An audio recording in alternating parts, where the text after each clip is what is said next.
Betrayal on Beacon Hill, a Miles Harrington mystery. Chapter 1. The Urgent Call.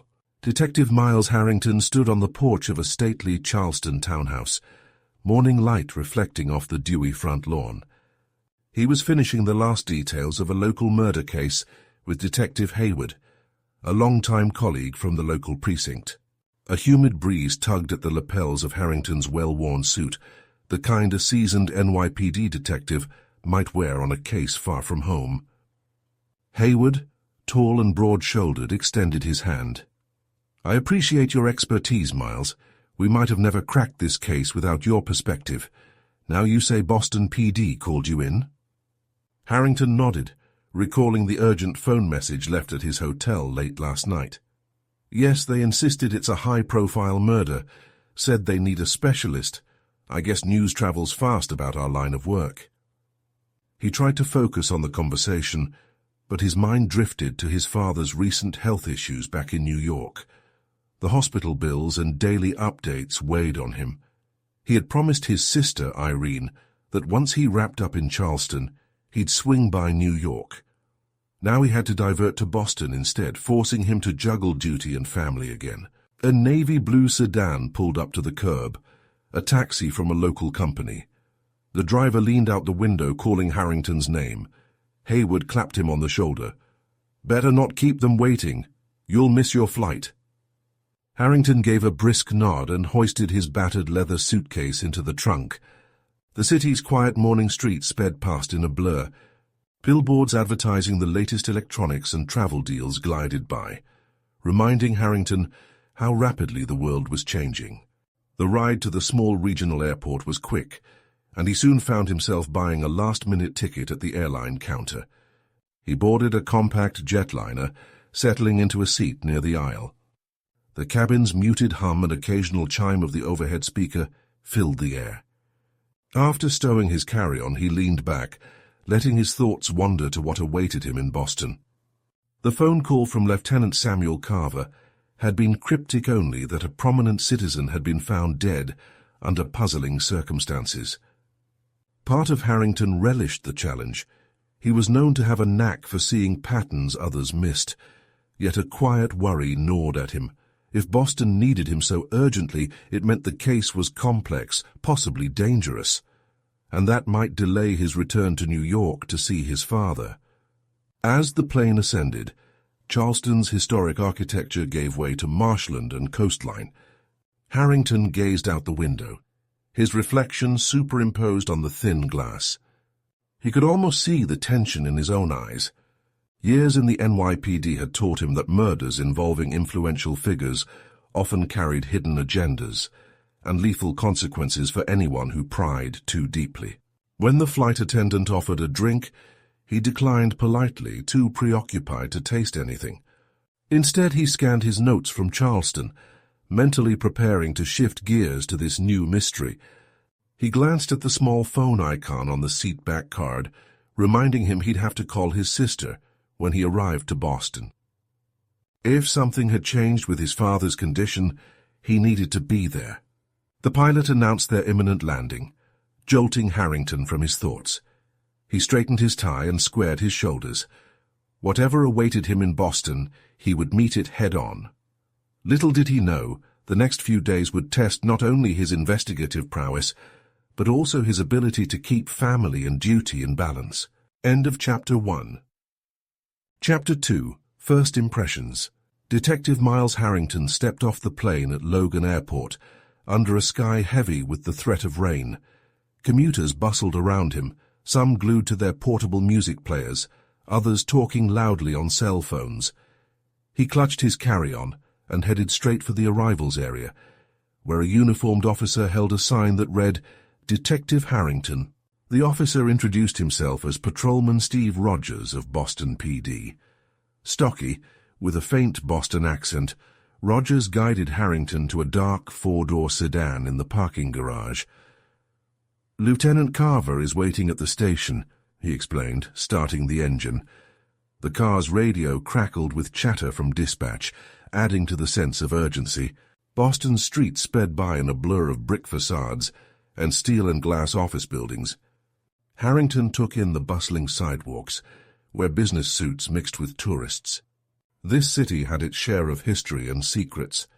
As they approached downtown, the old-world charm of certain districts gave way to more modern structures, hinting at a place caught between its storied past and an ever-evolving present.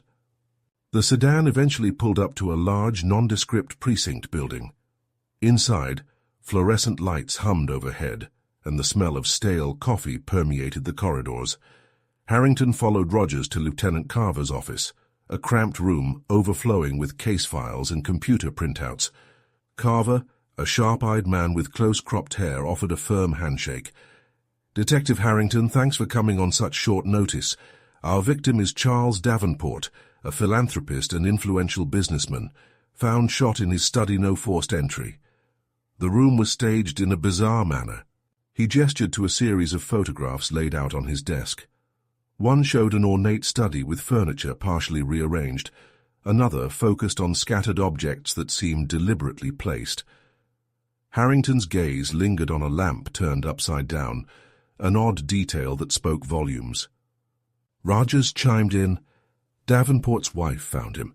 She says she was out shopping all afternoon. The household staff heard nothing." Carver sighed, rubbing the back of his neck. "We're dealing with a potential high-profile scandal. Davenport was tied to several major city projects. Some fear the press will pounce on rumors of financial impropriety or personal vendettas. We need a clear resolution, fast." Harrington scanned the photos again, his mind already forming questions. Were there any indications Davenport was threatened before this? Carver exchanged a glance with Rogers. His lawyer mentioned unsettling letters. Davenport didn't take them seriously, or so he claimed. We're trying to track them down now. Before Harrington could delve deeper, a clerk knocked and entered with a sealed envelope. "Lieutenant, this just arrived at reception. Addressed to the detective in charge of the Davenport case. No return address." Carver opened it carefully, revealing a typed note. "Keep out of what doesn't concern you or meet the same fate as Davenport." A chill ran through the room. Harrington's jaw tensed. He'd received threats before, but this was brazen. Whoever wrote it believed they were untouchable. "We need to see the crime scene," he said, folding the note. "Threats like this often mean there's more at stake than we realize." Carver nodded. "We'll head over right away. I'll have Rogers gather the team." As Harrington followed Carver toward the exit, adrenaline sparked in his veins. The rearranged study, the anonymous threat signs of a killer who operated with precision and nerve. If Davenport's death was a warning, others might already be in danger. End of Chapter 2. Chapter 3, Fractured Clues. Harrington stepped into a small interview room, where he found Mrs. Evelyn Davenport seated at a metal table. She wore an elegant blazer and skirt, her coiffed hair framing eyes that brimmed with fatigue and sorrow. Her hands trembled slightly as she fiddled with a tissue. He offered a polite greeting, taking the seat across from her. "Mrs. Davenport, I'm Detective Miles Harrington. I'm sorry for your loss. I know this is difficult, but I need your help." She dabbed her eyes, nodding. "Thank you, Detective," she said. "Charles, he was everything to me. I can't imagine who would want him dead." Harrington began with the basics of her day. She recounted shopping in downtown Boston, returning in the late afternoon. The house was quiet. She discovered Charles slumped in his study chair, a single gunshot wound. Harrington watched her face closely. Despair was evident, but a flicker of apprehension appeared whenever she mentioned her husband's dealings. Leaning forward, Harrington asked, "Did Charles mention any specific threats recently? Business disputes, personal feuds, anything that alarmed him?" She hesitated. He did receive strange letters. At first he brushed them off as complaints from disgruntled investors or people seeking handouts, but I noticed he became more tense over the past month. Her voice quavered. "I begged him to tell me more, but he said he didn't want to worry me. He scribbled notes, aware that Davenport's secrecy might have cost him his life. Where would he keep these letters?" "In his desk, locked in a drawer," she replied. The police took them, I believe. Harrington was about to continue when a soft knock at the door interrupted them. An officer popped his head in. "Detective, the coroner's report just arrived, and Lieutenant Carver wants you to see it immediately." He nodded and turned back to Evelyn, offering an apologetic smile. "Thank you for your time, Mrs. Davenport. We'll do everything possible to find who did this." Outside in the corridor, the lights buzzed softly. Harrington found Carver in his office, hunched over a computer printout. "The autopsy confirms Davenport died from a single bullet wound to the chest. No sign of a struggle, but there's residue on his left hand." Harrington frowned. "Residue, like he tried to block the shot or maybe even fired a gun himself?" Carver shrugged. "Could be. We haven't found a second weapon, though. Also, we have an official word. The letters do exist. We retrieved a stack from his study typed no signature. They allege Davenport embezzled funds from one of his charitable foundations." That gave Harrington pause. Embezzlement would be motive enough for an angry victim of fraud to resort to murder, or it could be blackmail gone wrong. Before he could elaborate, a uniformed officer approached, panting slightly. "Lieutenant Detective, we've got trouble at the Davenport residence. Just received a call about a break-in. Neighbors saw someone forcing a door in the back." Adrenaline surged through Harrington. "Let's go," he said, already heading to the exit. If the killer returned to Davenport's house, it meant something crucial was hidden there, something worth risking another crime scene intrusion. Carver kept pace beside him. "Rogers is en route. With any luck, we'll catch whoever it is in the act." But Harrington knew luck rarely favored them in cases like this. More likely, the intruder had come to remove or destroy evidence that could unravel a secret the victim took to his grave. End of Chapter 3. Chapter 4, Under Siege. Blue and red lights illuminated the stately Davenport home when Harrington and Carver arrived. They hurried past a wrought-iron gate and into the backyard, where a uniformed officer guided them to a shattered patio door. Shards of glass crunched underfoot as they entered. Inside, the house was eerily silent. Rain tapped against the windows, reflecting the swirling lights of the patrol cars. "We've secured the first floor," an officer reported. "No sign of the intruder yet, but the study door is kicked in." Harrington exchanged a glance with Carver, then proceeded toward the study. The once meticulous room lay in disarray. Desk drawers pulled out, books flung to the floor, cushions sliced open. The distinct smell of damp paper and spilled ink hung in the air. Someone had ransacked the place in a hurry. One of the forensics technicians carefully swept a flashlight across the chaos. They were definitely searching for something specific, the tech said. No random looting, just targeted rummaging. Harrington moved to the large mahogany desk, noticing the lock on the lower drawer had been forced. A scrap of paper still clung to the splintered wood. A typed page mentioning foundation funds was partially legible. He pocketed it, thinking it might link to the letters referencing embezzlement. A crash echoed from upstairs.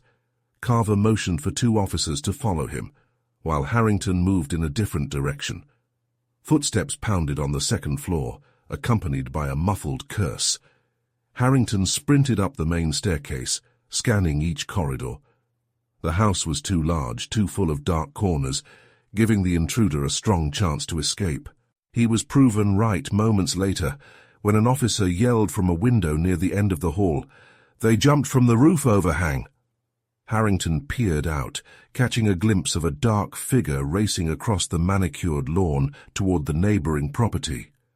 Rain blurred the figure's outline, and then they were gone. Carver appeared, frustration etched on his face. "We'll set up a perimeter, but in this weather they've probably vanished." He surveyed the devastation around them. "Looks like we just missed them." Back in the study, Harrington crouched by a fallen bookshelf. "We need to check what's missing. If the letters were still here, they might be gone now." He rose, scanning the piles of scattered papers. They clearly didn't want us finding something, maybe a link to a partner in crime or the truth behind these alleged embezzlements. Carver nodded, stepping gingerly over an overturned lamp. I'll have the techs catalogue every scrap, every file. In the meantime, we should revisit Davenport's associates. Someone must know about these financial deals. Thunder rumbled outside, rattling the windows. Harrington couldn't shake the feeling that the killer was always one step ahead.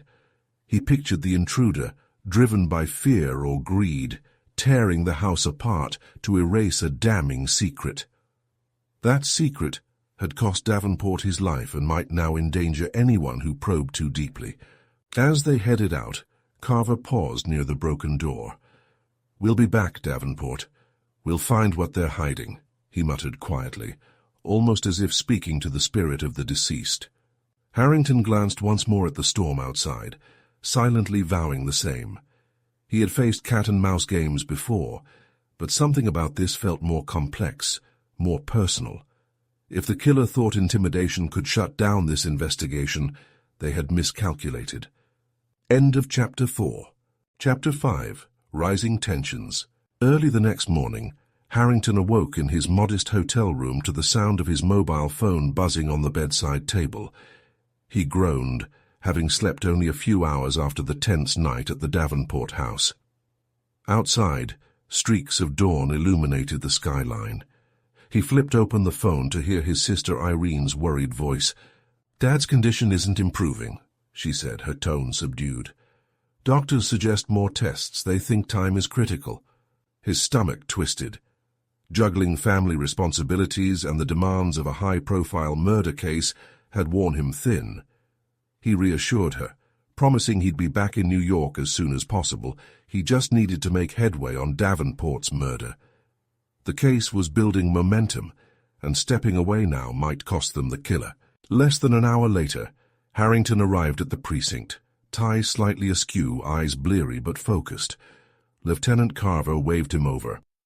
"We've been digging through Davenport's finances, focusing on the charities he was involved in. We discovered repeated small withdrawals, too small to raise immediate red flags, but enough to accumulate to a considerable sum." Harrington scanned the printouts. Someone's funneling money. Embezzlement, possibly. The letters accused Davenport of pocketing charitable funds. Could it be true, or is someone framing him? Carver shrugged. Tough to say, but it gave someone a motive for murder, either Davenport's wrongdoing or knowledge that could implicate others. Before they could discuss further, an officer ushered in a well-dressed man with a pinstripe suit and tense posture. Carver introduced him as Albert Godfrey, Davenport's business partner.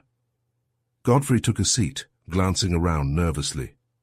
"I'm happy to cooperate," Godfrey began, voice clipped. "Charles Davenport and I ran a philanthropic venture together. We had lofty goals: affordable housing, community centers, but the finances were largely in his hands. I noticed irregularities, though I never pressed him."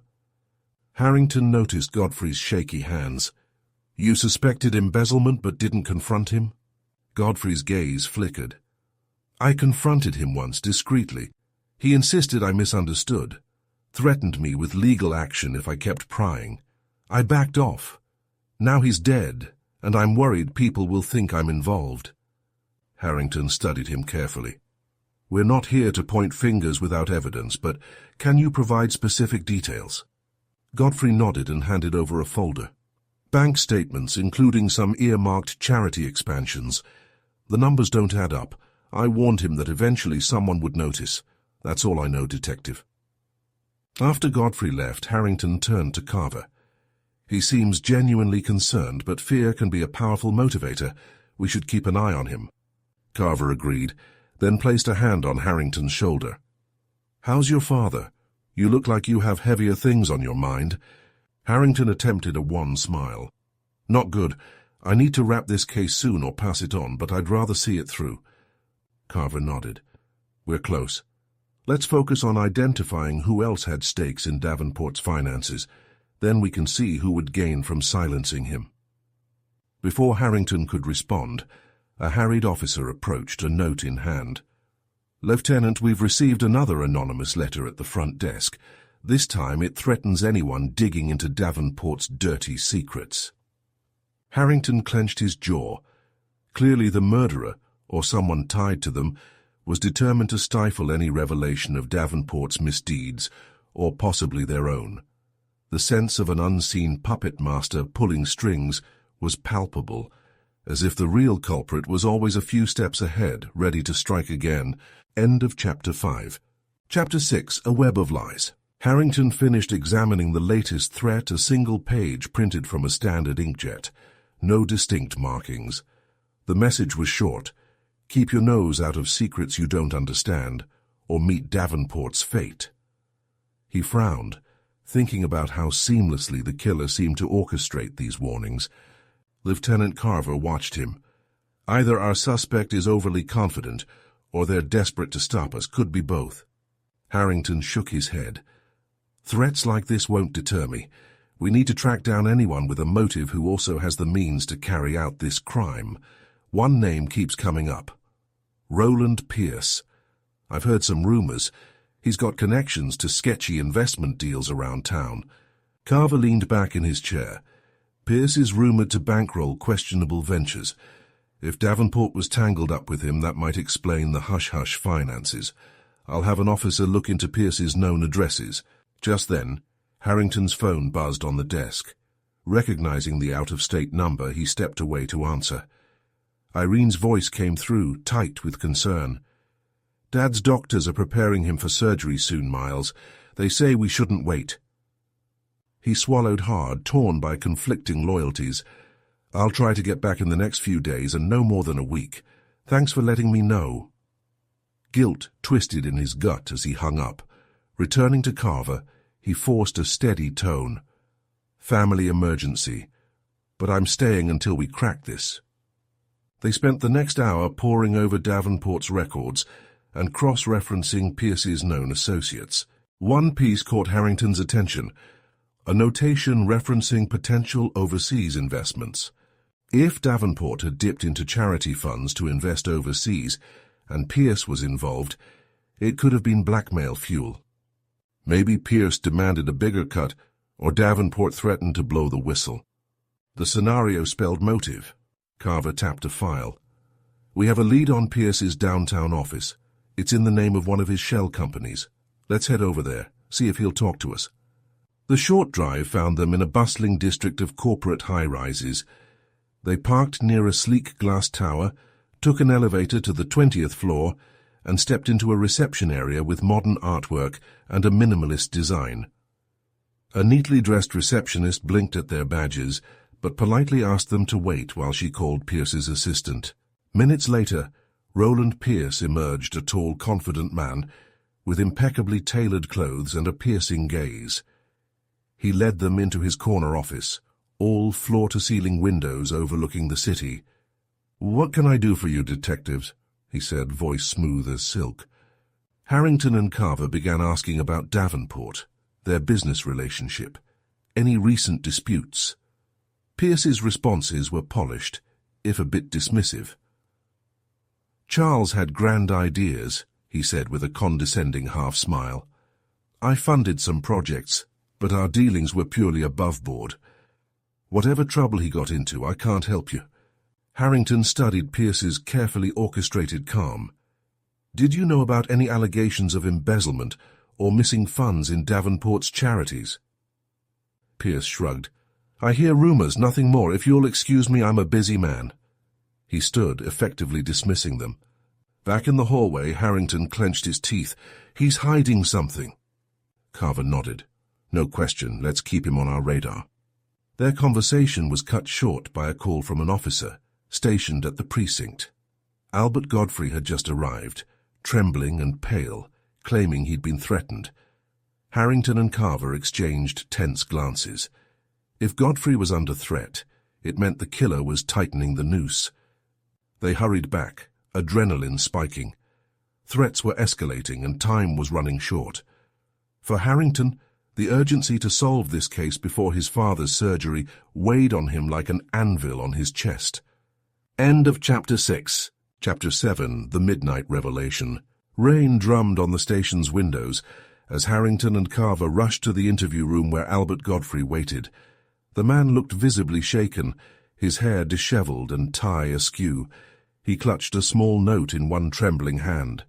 "It was slid under my office door," Godfrey explained, voice quivering. "Same style as those letters Davenport got." He opened the folded note to reveal a stark message. "You're next if you don't keep your mouth shut." Carver's jaw tightened.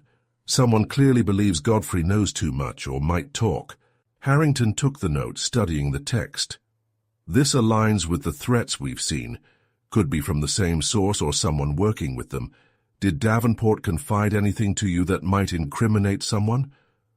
Godfrey shook his head. "Charles was secretive. All I have are suspicious financial records. I went to the authorities once before, but the case never got traction. Now I'm terrified." Harrington placed a reassuring hand on Godfrey's shoulder. "We'll ensure your safety. For now we can arrange protective detail. If there's something you haven't told us, think carefully. Every detail could help." Godfrey blinked, struggling to recall. There was mention of a potential deal with an overseas investor, someone with a shady past. Charles refused to share the specifics with me, but he did say he was worried about crossing them. Harrington traded a glance with Carver. Roland Pierce came to mind. They had no concrete evidence linking Pierce to overseas dealings, but it fit the puzzle. "We'll see if this lines up with our intel," Harrington said, handing the note to Carver for processing.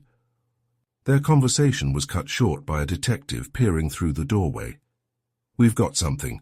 An informant called in, claiming inside knowledge of the Davenport murder. She wants to meet Detective Harrington, specifically. Carver turned to Harrington. "Another tip-off. Could be a break or a trap." Harrington exhaled, tension coiling in his gut. "I'll proceed cautiously. Where?" The detective checked his notepad. "A secluded spot near the old docks tonight." She refused to give a name over the phone. Carver eyed Harrington warily. "I don't like this, but it might be our only shot at direct testimony. We'll have backup close by." Nodding, Harrington glanced at Godfrey, still visibly rattled. "Stay here until we can finalize protection detail," he instructed. Godfrey mumbled grateful thanks, collapsing into a chair. That evening, Harrington found himself alone on the edge of a deserted pier. The city's lights shimmered across the water in the distance. A damp chill clung to the air, and the occasional squeak of loose boards underfoot broke the silence. Though Carver had stationed officers nearby, Harrington felt an unsettling vulnerability. Footsteps sounded, cautious yet swift. A petite woman emerged from the darkness, a hooded coat hiding most of her face. She stopped a few paces away, voice tense. "I'm Claire Pierce, Roland Pierce's daughter. My father is involved in Davenport's death. I have proof." Harrington's heart thudded. He should have guessed there might be a family link. "Why come to me?" She swallowed hard. "It breaks my heart. He's my dad and I love him, but I can't live with the lies. Davenport was skimming money. My father threatened him. It went too far. Davenport ended up dead." She extended a flash drive. "Emails, documents, everything. But if my father discovers this, I'll be next." Before Harrington could respond, headlights flared at the far end of the pier. 2 shots rang out, bullets splintering nearby crates. Claire shrieked, dropping to the ground. Harrington lunged behind a piling, returning fire into the dark. He saw a silhouette scramble back into the vehicle, tires squealing as it sped away. Adrenaline coursed through him. He knelt beside Claire, who was trembling. "Are you hurt?" She shook her head, tears brimming. "We have to stop him before more people die." Harrington stared at the retreating taillights, grimly aware that exposing Roland Pierce might spark an even deadlier confrontation. But with this new evidence, they finally had a fighting chance to bring the truth to light. End of Chapter 7. Chapter 8, Confrontation at the Penthouse. A fierce wind whipped across the waterfront as backup swarmed the pier. Officers helped Claire Pierce into a squad car, safely away from the scene. Harrington handed Carver the flash drive she'd given him, heart still hammering from the firefight. The material it contained could be the tipping point emails, financial ledgers, all implicating Roland Pierce in Davenport's murder. "We'll get her statement at the station," Carver said, shaking his head in disbelief. Can't say I'm surprised Pierce's people tried to shut her up. They're getting desperate. They hurried back to the precinct. In a small office with flickering overhead lights, a tech specialist loaded the flash drive on a secured computer. Harrington and Carver leaned in, scanning file after file. Email chains discussing hush money, a scheme to force Davenport into paying a larger cut of the embezzled funds, veiled threats to keep him compliant. Carver's voice hardened. This is airtight evidence that Pierce orchestrated the intimidation, and he had direct knowledge that Davenport might have been planning to expose him. Harrington nodded.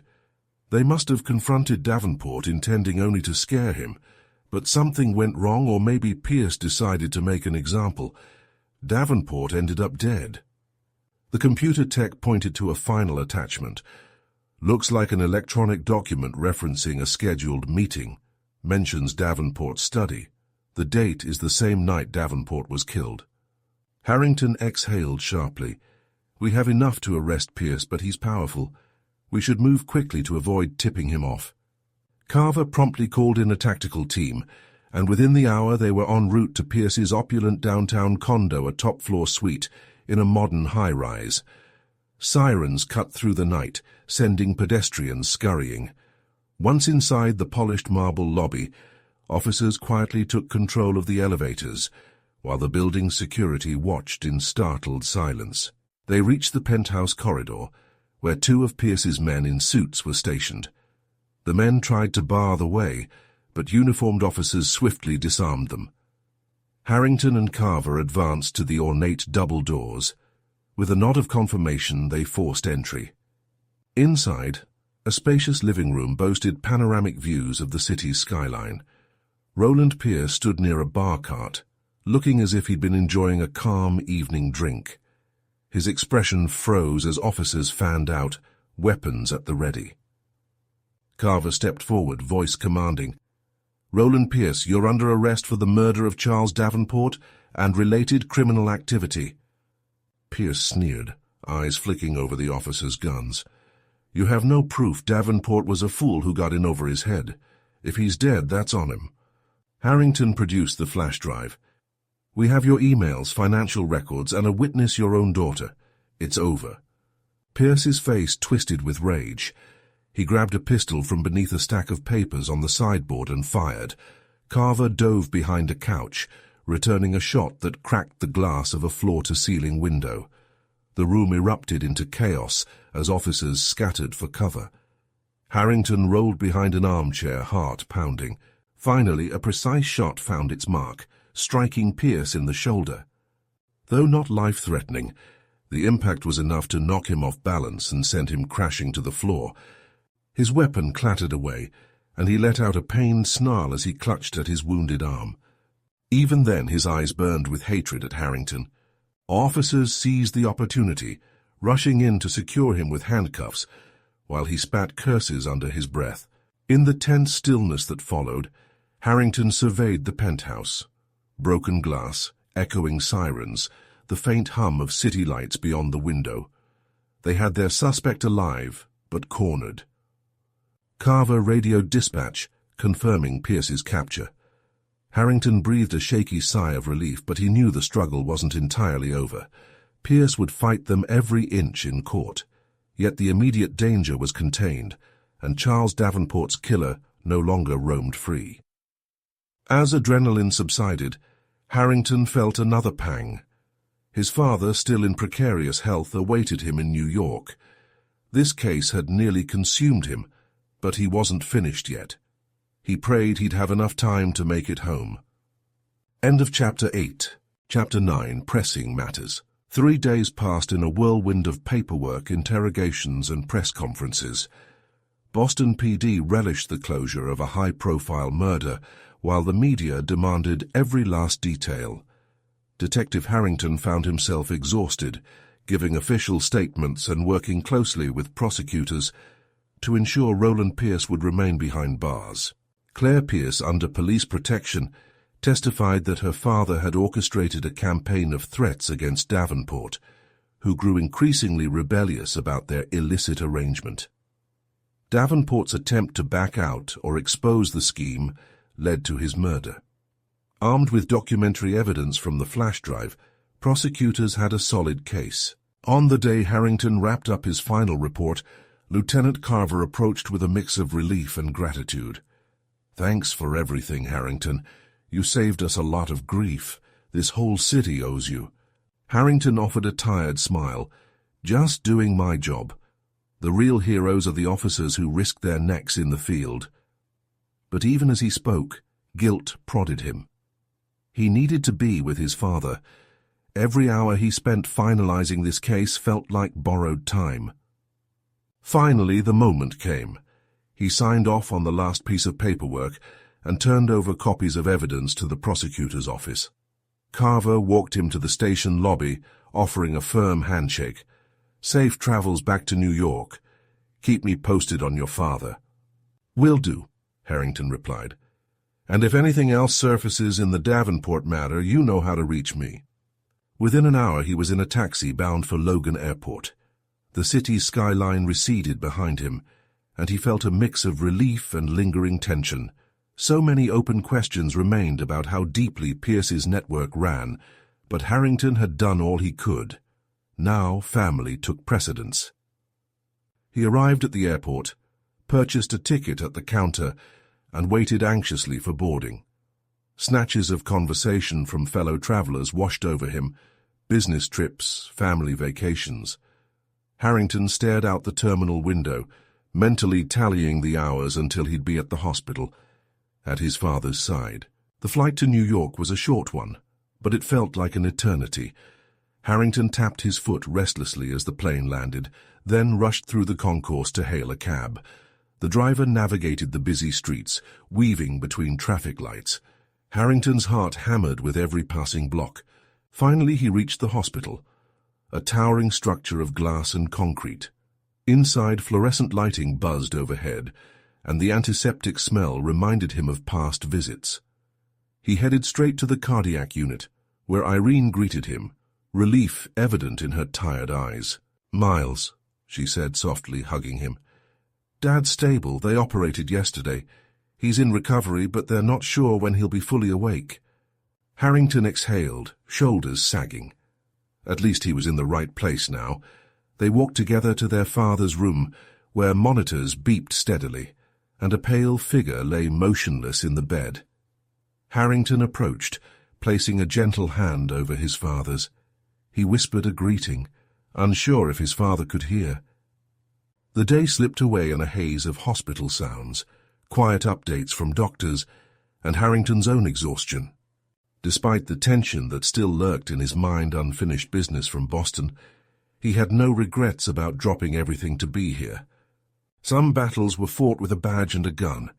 Others required simply standing vigil for someone who needed you the most. End of Chapter 9. Chapter 10, A New Direction. Detective Miles Harrington sat at his father's bedside, finally allowing himself a moment of calm.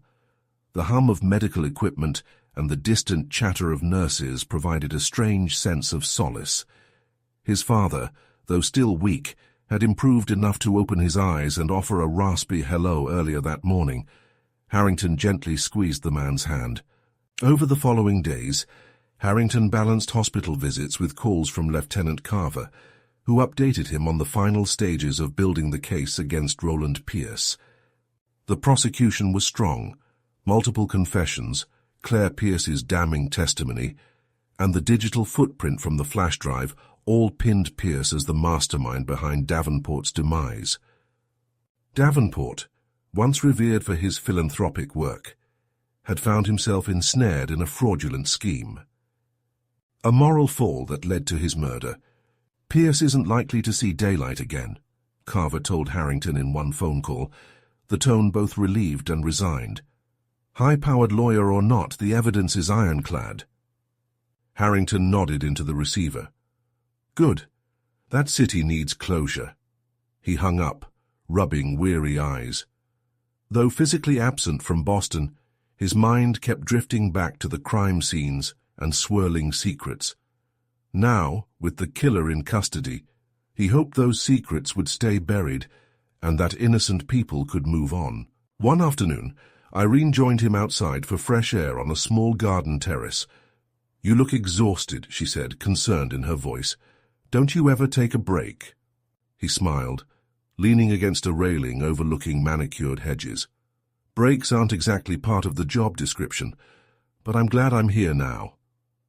He cast a glance back at the hospital building. "Dad's on the mend. That's what matters." Together they walked back to the room, where a nurse informed them their father was ready for short visits. Harrington slipped inside, heart pounding with cautious optimism. The old man's eyes flickered open, tired but determined. A faint smile tugged at his lips. "How you made it, son," he said, voice barely above a whisper. "Heard about Boston, proud of you." Emotions surged in Harrington's chest. He sat down carefully, filling his father in on the broad strokes, no mention of the more harrowing details. His father listened intently, the monitor beside him tracking a steady heartbeat. For the first time in ages, Harrington felt a semblance of peace. He had closed one chapter of mayhem and come home to what truly mattered. Later, while Irene stepped out to talk to a doctor, Harrington pulled out his worn notebook and jotted a final summary of the Davenport case. Pierce's motive, the staging of the crime scene, the frantic break-in at Davenport's mansion. Each line felt like closure, a mental archiving of a story that had tested him in every way. His phone vibrated with a message Detective Hayward from Charleston, of all people. Another complex homicide in the region needed an expert's eye, and in another time, Harrington would have been on the first flight out. He allowed himself a tired smile. There was indeed no rest for the wicked or for those who chased them. But now, gazing at his father's pale face in the hospital bed, he knew he couldn't leave this time. His father needed him here in New York, especially with his health so uncertain. He gently closed his notebook, slipping it into his jacket pocket as the corridor lights dimmed. Police departments across the country, maybe even across the world, would continue to call for his help, but for now he was determined to stay put. Charleston's case would have to wait or be solved without him. There would always be more homicides, more twisted puzzles to unravel. Yet there was only one father who had stood by him all these years. Miles Harrington planned to remain close by, ensuring his dad got the support he needed. And when the next case emerged here in New York City, he'd be ready. For the moment, he was simply a son, relieved that justice was served in Boston, quietly content in the knowledge that he was exactly where he was meant to be. End of Chapter 10 and end of story. Thank you for listening. Like and subscribe for more free audiobooks and Detective Miles Harrington mysteries.